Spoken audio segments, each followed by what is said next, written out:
বিসমিল্লাহির রহমানির রহিম। দয়াময় পরম দয়ালু আল্লাহর নামে। আলহামদুলিল্লাহি রাব্বিল আলামিন।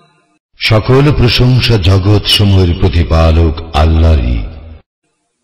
আর রহমানির রহিম, যিনি দয়াময় পরম দয়ালু। মালিক ইয়াউমিদ্দিন, কর্মফল দিবসের মালিক। ইয়াকা না'বুদু ওয়া ইয়াকা নাস্তাঈন, আমরা শুধু তোমারই ইবাদত করি, শুধু তোমারই সাহায্য প্রার্থনা করি।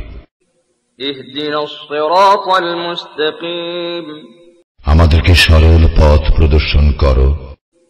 সিরাতাল্লাযীনা আন'আমতা আলাইহিম গায়রিল মাগদুবি আলাইহিম ওয়ালাদ-দাল্লিন, তাহাদের পথ যাহাদেরকে তুমি অনুগ্রহ দান করিয়াছ, তাহাদের পথ নহে যাহারা ক্রোধ, নিপতিত ও পথভ্রষ্ট।